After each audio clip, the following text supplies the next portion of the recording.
हरे कृष्णा, राधे राधे आप सभी को। ओम नमो भगवते वासुदेवाय। आज मैं आपको परिवर्तनी एकादशी, जिसे जल झूलनी एकादशी भी कहते हैं, उसकी व्रत कथा सुनाऊंगी। अगर आप व्रत नहीं रख सकते तो आप एकादशी की कथा सुन सकते हैं। मात्र आपको कथा सुनने से सभी कष्ट दूर होंगे और सभी मनोकामनाएं पूर्ण होंगी। परिवर्तनी एकादशी की व्रत कथा। युधिष्ठिर कहने लगे कि हे भगवान, भाद्रपद शुक्ल एकादशी का क्या नाम है, इसकी विधि तथा इसका महत्व कृपया करके कहिए। तब भगवान श्री कृष्ण कहने लगे कि पुण्य, स्वर्ग और मोक्ष को देने वाली तथा सब पापों का नाश करने वाली उत्तम वामन एकादशी का महत्व मैं तुमसे कहता हूँ। तुम ध्यान पूर्वक सुनो। यह परिवर्तनी एकादशी जयंती एकादशी भी कहलाती है। इसका याग करने से वाजपेयी का फल मिलता है। पापियों के पाप नाश करने के लिए इससे बढ़कर कोई उपाय नहीं। जो मनुष्य इस एकादशी के दिन मेरी वामन रूप की पूजा करता है, उससे तीनों लोग पूज्य होते हैं। अतः मोक्ष की इच्छा करने वाले मनुष्य इस व्रत को अवश्य करें। जो कमल नयन भगवान का कमल से पूजन करते हैं, वे अवश्य भगवान के समीप जाते हैं। जिसने भाद्रपद शुक्ल एकादशी को व्रत और पूजन किया, उसने ब्रह्मा विष्णु सहित तीनों लोकों का पूजन किया। अतः हरिवासर अर्थात एकादशी का व्रत अवश्य करना चाहिए। इस दिन भगवान करवट लेते हैं, इसलिए इसको परिवर्तनी एकादशी भी कहते हैं। भगवान के वचन सुनकर युधिष्ठिर बोले कि भगवान, मुझे अति संदेह हो रहा है कि आप किस प्रकार सोते और करवट लेते हैं तथा किस तरह राजा बलि को बांधा और वामन रूप रखकर क्या क्या लीलाएं की। चातुर्मास के व्रत की क्या विधि है तथा आपके शयन करने पर मनुष्य का क्या कर्तव्य है, सो आप मुझसे विस्तार पूर्वक कहिए। श्री कृष्ण कहने लगे कि हे राजन, अब आप सब पापों को नष्ट करने वाली कथा का स्मरण करें। त्रेता युग में बलि नामक एक दैत्य था।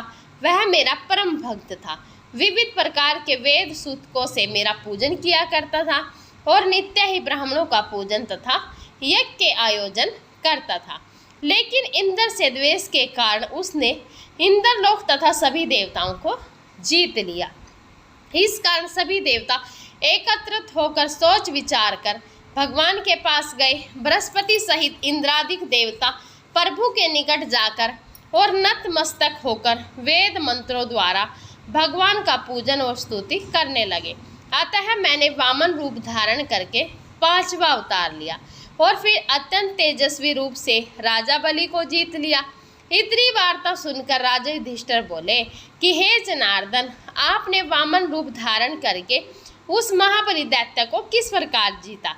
श्री कृष्ण कहने लगे, मैंने वामन रूपधारी ब्रह्मचारी बलि से 3 पग भूमि की याचना करते हुए ये मुझको 3 लोक के समान है और हे राजन, यह तुमको अवश्य ही देनी होगी।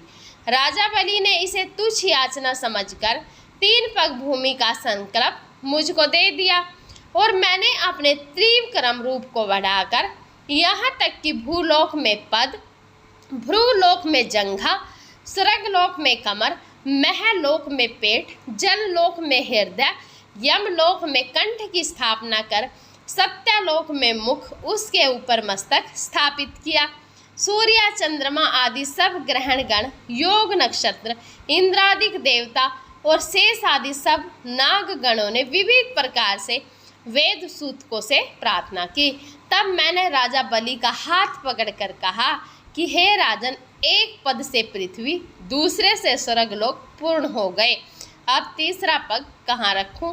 तब बलि ने अपना सिर झुका लिया और मैंने अपना पैर उसके मस्तक पर रख दिया, जिससे मेरा वह भक्त पाताल को चला गया।